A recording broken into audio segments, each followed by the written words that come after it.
So here are 5 quick suggestions for how to get younger people, children, school-age children, to get excited about singing. Hello there, my name is Florentin. Welcome to my YouTube channel. I'm a classical guitarist, pianist, music educator, and on my channel you find lots of videos on those topics and other musical as well as non-musical topics. I'm a school teacher, and I always work with people of different ages. And here are my quick set of 5 suggestions for how to get younger people to get excited about singing, or at least to just sing. If you are an educator like I am, or if you work with groups of younger children, you'll notice that as they get older, some of them will get shy when the group is singing, and then later they'll just refuse to sing. And here are 5 quick suggestions for how to deal with that. And the first one is to just sing often with the group, whether it's a classroom, maybe it's a church group, maybe it's a homeschooling group. Just sing often with that group. If you only do it every now and then, like 3, 4 times in a year, just naturally people are not going to feel comfortable. But if it's something that you do all the time, then eventually people just get comfortable and they join in. So sing regularly, all the time, throughout the year, throughout the semester. Just sing all the time. The second suggestion is for you to sing with them. Don't just push a play button on your CD player or a boombox or digital piano with pre-recorded songs or karaoke machine or whatever you're using, or don't just sit at the piano and play. You need to sing with them. You need to actively participate and to sing yourself. That'll also help with modeling what the voice is supposed to sound like and what breathing looks like and feels like. So sing with them every time that you ask them to sing. The third suggestion is for you to offer sincere verbal praise. Even from the beginning, even when just a few of them are singing, saying a quick good job right in the middle of the song, it goes a long way. It helps people feel more comfortable. It helps them know that they're doing good. Make it sincere, because young people can tell if you're sincere or not. But offer lots of verbal praise throughout the song. The fourth suggestion is to always involve the students in some kind of project that involves singing, without making singing the most important, or the dominant activity. So instead of singing a song specifically, if you could create some projects, some activities where singing is a secondary activity, it's just part of it. For example, if you use a book like The Silver Burdette, Making Music, just a random page here, if you were to have a short section about different ways that people from around the world sing songs. For example, in 5th grade, I have a lengthy unit on multicultural music, and then you can discuss different vocal ensembles from different cultures, from different music genres, and then as part of that,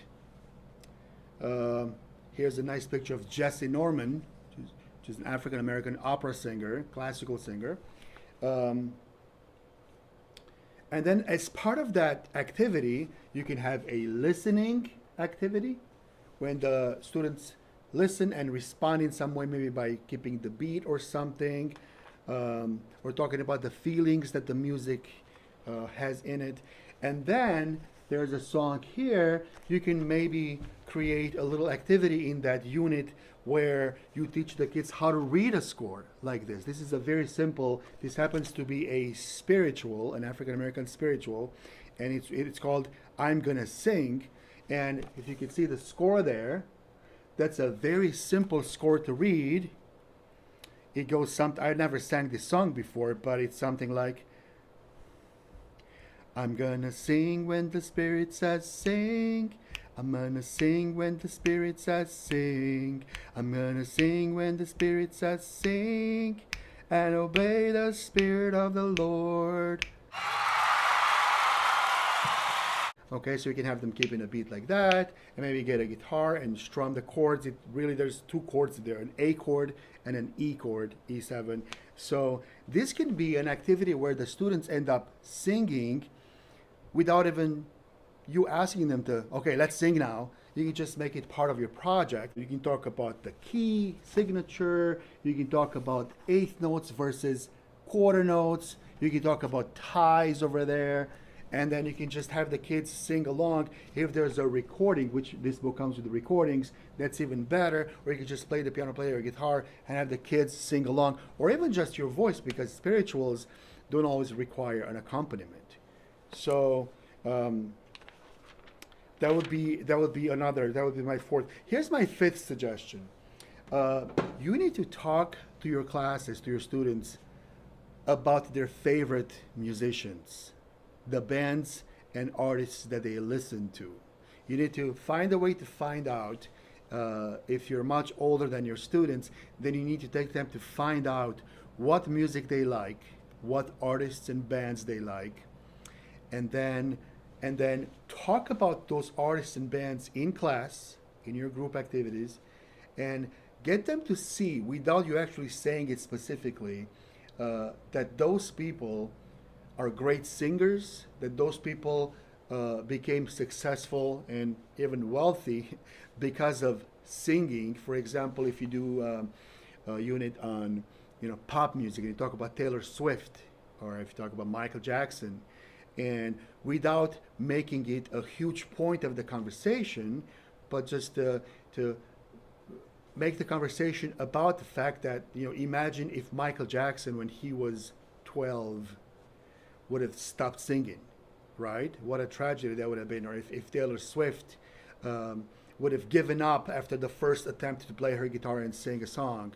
And in that way, whatever musicians your students relate to and like to listen to, it'll be much easier for them to sing music from those artists, because they can listen to it and then they can sing along. So that would go a long way to help your younger students get excited about singing in class, or at least just simply joining in. And you can always make the point that, I'm not asking you to totally enjoy this song, even though I totally enjoy this song, but at least you can just join in and participate. So here's my 5 quick suggestions, again, for helping younger children, younger students participate and even get excited about singing in a group setting. Number 1, have singing activities often, regularly, not just from time to time, so it becomes part of the norm, what's normal. Participate yourself every time you ask the class to sing. Make sure you model and sing with them every single time. Offer sincere verbal praise for their singing. A good job can go a really long way. Number 4 was create projects where singing is kind of a secondary activity. It's kind of part of the project, but it's not like, okay, now we're going to sing a song. Create projects where singing becomes just part of it, so the kids just end up singing or reading a score without really you saying, okay, let's sing now. And then 5th suggestion is to find out about the music and the artists and the bands that your students really like and listen to, and talk about those artists and bands and that music in your class, in your group, and then have the kids sing along with that music, have the kids talk about that music, share their favorite song from the Beatles or by Elvis or whatever music they listen to, and then that will naturally become part of your classwork, and the students will end up singing without you saying, okay, time to sing, or because that doesn't always work. Okay, so I hope these 5 quick suggestions help a little bit. If you have other suggestions that might work, feel free to write them at the bottom in the comment section. If you have any questions for me, feel free to write them at the bottom. Thank you for watching my video. Have a wonderful day. See you next time.